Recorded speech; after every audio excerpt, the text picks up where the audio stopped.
ವಾಕ್ಯದ ತಲೆಬರಹ ಏನಂತಂದರೆ, surrender yourself for God and ask God he will provide you ಅಂತ.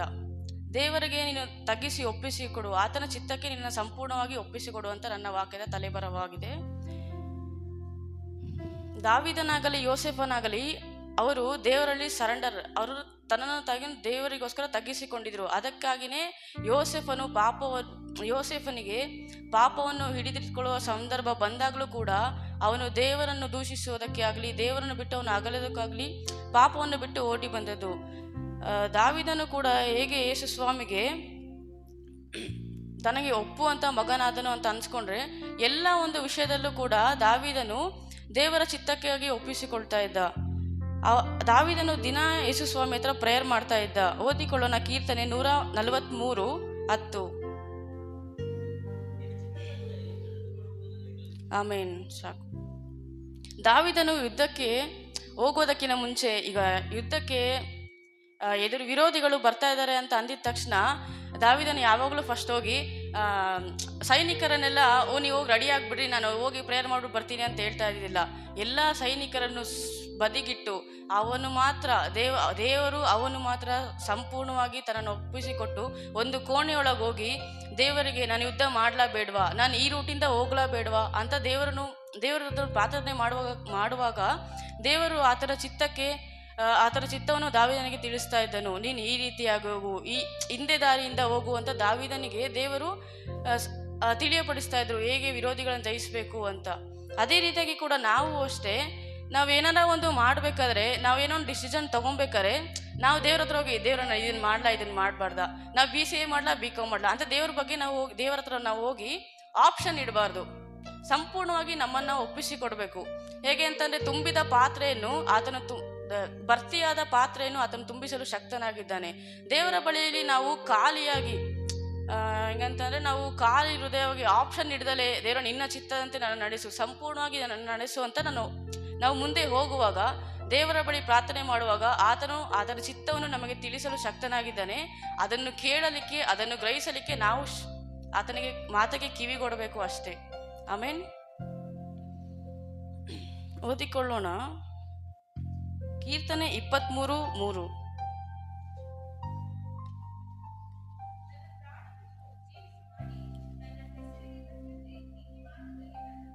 ಆಮೇನ್.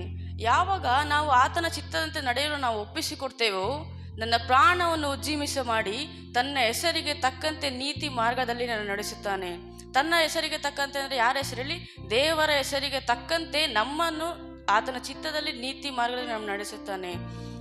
ನಾವು ಆ್ಯಕ್ಚುಲಿ ಯಾವಾಗಲೂ ನಾವು ಲೋಕದ ರೀತಿಯಾಗಿಯೇ ನಾವು ಹೋಗ್ತಾ ಇರ್ತೀವಿ. ದೇವರ ಚಿತ್ತ ನಾವು ಯಾವಾಗಲೂ ಓದ್ಬೇಕಾರೆ ಅಷ್ಟೇ, ನಾವೇನು ಓದಬೇಕು, ಏನು ಮಾಡಬೇಕು ಅಂತ ನಾವು ಕೇಳ್ತೀವಿ ಹೊರತು ಆತನ ಸೇವೆ ಬಗ್ಗೆ ನಾವು ಯಾವತ್ತೂ ಗಮನ ಹರಿಸಿದಿಲ್ಲ. ನಾನು ವರ್ಷಿಪ್ ಮಾಡಬೇಕಾ, ಇಲ್ಲಾಂದರೆ ನಾನು ಬೇರೆ ಏನಾದ್ರು ಕಲಿಬೇಕಾ, ಹಾಸ್ಪಿಟಲ್ಗೆ ಹೋಗಿ ಎಷ್ಟೊಂದು ಜನ ನಾವು ಸಂಧಿಸಬೇಕು, ಅದೆಲ್ಲ ನಮ್ಮ ಸಭೆಯಲ್ಲಿ ನಾವು ಮಾಡ್ತಾನೆ ಇಲ್ಲ. ಬರೀ ನಾವು ಓದೋದು, ಕರಿಯರ್ ಡೆವಲಪ್ ಮಾಡೋದು, ಆ ಕೆಲಸಕ್ಕೆ ಹೋಗೋದಾ ಈ ಕೆಲಸಕ್ಕೆ ಹೋಗೋದಾ ಅದನ್ನೇ ನಾವು ಯೋಚನೆ ಮಾಡ್ತಿದ್ದೀವಿ ಹೊರತು ಎಷ್ಟೊಂದು ಜನ ಆತ್ಮಗಳು ನಶಿಸಿ ನರಕಕ್ಕೆ ಹೋಗ್ತಿದ್ದಾವೆ, ಅದರ ಬಗ್ಗೆ ನಾವು ಯೋಚನೆನೇ ಇಲ್ಲ. ನಮಗೆ ನಮ್ಮ ಲೈಫಲ್ಲಿ ನಾವು ಸೆಟ್ಲ್ ಆಗಬೇಕು ಅನ್ನೋ ಒಂದು ಕಾರ್ಯನೇ ನಾವು ಹೋಗ್ತಾ ಇದ್ದೇವೆ ಹೊರತು, ನಾವು ಒಂದು ಮನೆ ಕಟ್ಟಬೇಕು, ನಾನು ಗೋಲ್ಡ್ ಪರ್ಚೇಸ್ ಮಾಡಬೇಕು, ಅದೇ ರೀತಿಯಾಗಿ ನಾವು ಓಡ್ತಾ ಇದ್ದೇವೆ ಹೊರತು ಎಷ್ಟೊಂದು ಜನ ಆತ್ಮಗಳು ನಶಿಸಿ ಹೋಗ್ತಾ ಇದ್ದಾವೆ. ಅದನ್ನು ನಾವು ಪರಲೋಕ ರಾಜ್ಯಕ್ಕೆ ನಾವು ಹೇಗೆ ಅದನ್ನು ನಾವು ದೇವರಲ್ಲಿ ಅವರನ್ನು ನಡೆಸೋದು ಅಂತ ನಾವು ಯಾವತ್ತೂ ದೇವರಿಗೆ ಕೇಳಿದ್ದಿಲ್ಲ. ನಾವು ಕಾರ್ ಬೇಕು, ಬೈಕ್ ಬೇಕು, ಸೊ ನಮ್ಮ ಆಸೆಗಳಿಂದ ಪ್ರಕಾರ ನಾವು ಹೋಗ್ತಾ ಇದ್ದೇವೆ. ಆತನ ಚಿತ್ತ ಏನಿದೆ ಅಂತ ನಾವು ಯಾವತ್ತೂ ಗ್ರಹಿಸಲಿಕ್ಕೆ ನಮ್ಮ ಕೈಯಲ್ಲಿ ಆಗ್ತಾ ಇಲ್ಲ. ಅದಕ್ಕೆ ನಾವು ಸಂಪೂರ್ಣವಾಗಿ ಆತನಿಗೆ ನಾವು ಒಪ್ಪಿಸಿ ನಾವು ಕೇಳುವಾಗ ಆತನು ನಮಗೆ ತಿಳಿಯಪಡಿಸಲು ಶಕ್ತನಾಗಿದ್ದಾನೆ. ಲೂಕ 10:41.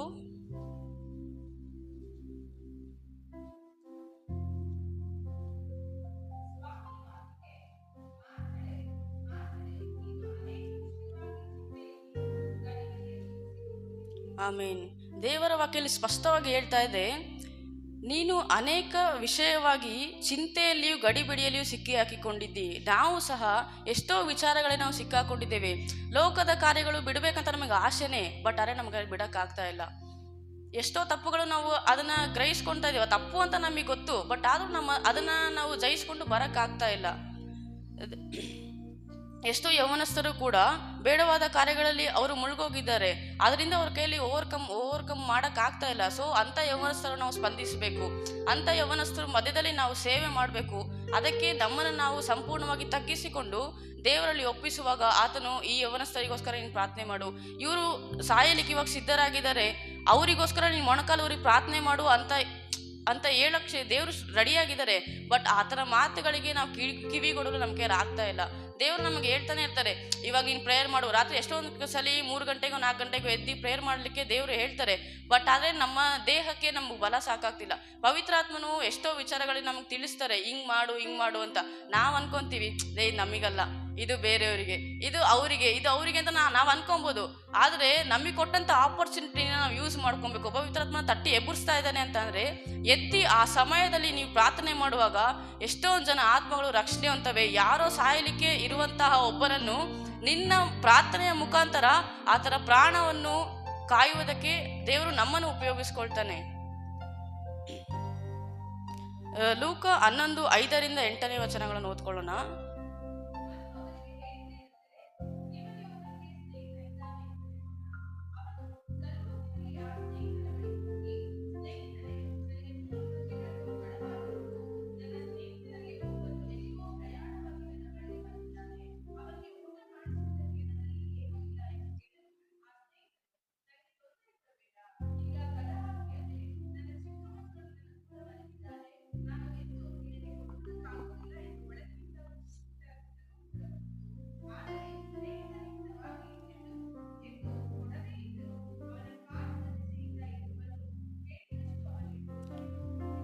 ಆಮೇನ್. ಸ್ನೇಹದ ನಿಮಿತ್ತವಾಗಿ ಕೊಡದೇ ಇದ್ದರೂ ಅವನ ಕಾಟದ ದೆಸೆಯಿಂದ ಎದ್ದು ಬಂದು ಕೇಳಿದಷ್ಟು ಅವನಿಗೆ ಕೊಡುತ್ತಾನೆ. ಈ ವಾಕ್ಯವನ್ನು ಎಷ್ಟು ಜನ ಗ್ರಹಿಸ್ಕೊತಿರೋ ನನಗೆ ಗೊತ್ತಿಲ್ಲ. ಸ್ವಲ್ಪ ಅವನು ಈಗ ನಾವು ದೇವರ ಬಳಿ ಏನಾರ ಒಂದು ನಾವು ಕೇಳ್ಕೊಂತೀವಿ ಅಂತ ಅಂದ್ರೆ, ಒಂದು ದಿನ ಬಂದು ನಾವು ಪ್ರಾರ್ಥನೆ ಮಾಡಿದ ತಕ್ಷಣ ದೇವರು ನಮಗೇನು ದಯಪಾಲಿಸಲ್ಲ. ಒಂದು ದಿನ ದೇವರೇ ನನ್ನ ಚಿತ್ತದಂತೆ ನಡೆಸು ಅಂತ ನಾವು ಹೇಳಿದ ತಕ್ಷಣ ದೇವರ ಚಿತ್ತ ನಾವು ಗ್ರಹಿಸ್ಕೊಳ್ಳೋಕೆ ನಮಗೆ ನಾವು ಶಕ್ತರಾಗಿರಲ್ಲ. ನಾವು ಹೋಗಿ ಸಂಪೂರ್ಣವಾಗಿ ದೇವರಿಗೆ ನಾವು ಕಾಟ ಕೊಡಬೇಕು. ಯಾವ ರೀತಿ ಅಂತಂದ್ರೆ, ಇವಾಗ ರೋಡಲ್ಲಿ ಹೋಗ್ಬೇಕಾದ್ರೆ ಒಬ್ಬ ಸೊಹಾನೆ ಆಗಲಿ, ಅದು ಬೇಕು ಅಂತ ಹೇಳಿದ್ರೆ ಅದನ್ನ ಅವನು ಪಡೆಯೋ ತನಕ ನಮಗೆ ಕಾಟ ಕೊಡ್ತಾ ಇರ್ತಾನೆ. ನನಗದು ಬೇಕು ಅಂತ ಕೇಳ್ತಾನೆ ಇರ್ತಾನೆ. ಮಕ್ಕಳಂತೆ ನಾವು ಸಹ ನಮ್ಮ ತಂದೆ ಹತ್ರ, ಹೇಗಂದ್ರೆ ಯೇಸು ಸ್ವಾಮಿ ಹತ್ರ ಹೋಗಿ ಕಾಟ ಕೊಡಬೇಕು. ದೇವರೇ ನಾನು ಇದನ್ನು ಮಾಡಬೇಕು, ನಿನ್ನಿಂದ ಸಾಧ್ಯ, ನನ್ನಿಂದ ಅಸಾಧ್ಯ ಅಂತ ಗೊತ್ತು, ನೀನನ್ನು ನಡೆಸು, ಅದು ನನ್ನಿಂದ ಸಾಧ್ಯ ಅಂತ ದೇವರಿಗೆ ನಾವು ಕಾಟ ಕೊಡ್ಬೇಕಾರೆ ಸ್ವಲ್ಪ ಕೊಡಲ್ಲ ದೇವರು. ವಾಕ್ಯ ಹೇಳುತ್ತೆ, ಸ್ನೇಹದ ನಿಮಿತ್ತವಾಗಿ ಕೊಡದೇ ಇದ್ದರೂ ಅವನ ಕಾಟದ ದೆಸೆಯಿಂದ ಎದ್ದು ಬಂದು ಕೇಳಿದಷ್ಟು ಅವನಿಗೆ ಕೊಡುತ್ತಾನೆ. ನಮಗೆ ಸ್ವಲ್ಪ ದೇವರು ಕೊಡಲ್ಲ. ನಾವೇನು ಕೇಳ್ತೀವೋ ಅದನ್ನೇ ನಮಗೆ ಕೊಡ್ತಾನೆ. ಅದನ್ನು ಸ್ವೀಕರಿಸಿಕೊಳ್ಳಲು ನಾವು ರೆಡಿಯಾಗಿರ್ಬೇಕು ಅಷ್ಟೇ.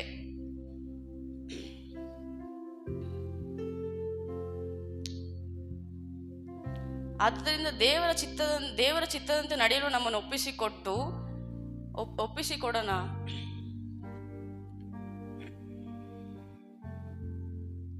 ಲೋಕದ ಕಾರ್ಯಗಳಲ್ಲಿ ನಾವು ಹಾಗೆ ಮುಳುಗುವುದಂತೆ. ನೆಕ್ಸ್ಟು ಇವಾಗ VBS ನಡೀತು ನಮ್ಮ ಸಭೆಯಲ್ಲಿ 3 days. ನೆಕ್ಸ್ಟು VBS ಎಲ್ಲಿ ನಡೀಬೇಕು, ನಮ್ಮನ್ನೇ ನಾವು ಪ್ರಿಪೇರ್ ಮಾಡ್ಕೊತ ಹೋಗ್ಬೇಕು. ಇವತ್ತು ನಾನು ವಾಕ್ಯ ಹೇಳಿದ್ದೀನಿ ಅಂತಂದರೆ ನೆಕ್ಸ್ಟ್ ನನಗೆ ಹೇಳೋ ಡೇಟಿಗೆ ಇವತ್ತಿಂದನೇ ನಾನು ಪ್ರಿಪೇರ್ ಆಗಬೇಕು. Rebuilding Christ. ಇವತ್ತು ನಿನ್ನೆ ಅಭಿಷೇಕದಲ್ಲಿ ಇವತ್ತಿನಿಂದ ನಾವು ವರ್ತಿಸೋಕ್ಕಾಗಲ್ಲ. ದಿನೇ ನಾವು ಪ್ರಾರ್ಥನೆ ಮಾಡ್ತಾ ಇರಬೇಕು. ದಿನೇ ನಾವು ಆರಾಧನೆ ಮಾಡ್ತಾ ಇರಬೇಕು. ಪವಿತ್ರಾತ್ಮನ ಅಭಿಷೇಕವನ್ನು ನಾವು ದಿನೇ ಅದನ್ನು ಫೀಲ್ ಮಾಡ್ತಾ ಹೋಗ್ಬೇಕು. ಆವಾಗಲೇ ದೇವರ ಕಾರ್ಯಗಳು ನಮ್ಮ ಜೀವಿತದಲ್ಲಿ ನೆರವೇರಲು ಸಾಧ್ಯ. ಇವತ್ತು ನಾನು ಬೈಬಲ್ ಓದ್ಬಿಟ್ಟೆ, ಸರಿ ಬಿಡು ನಾಳೆ ಓದಿದ್ರೆ ಬಿಡ, ನಾಳೆ ತೋರಿಸ್ಕೊಳ್ಳೋಣ.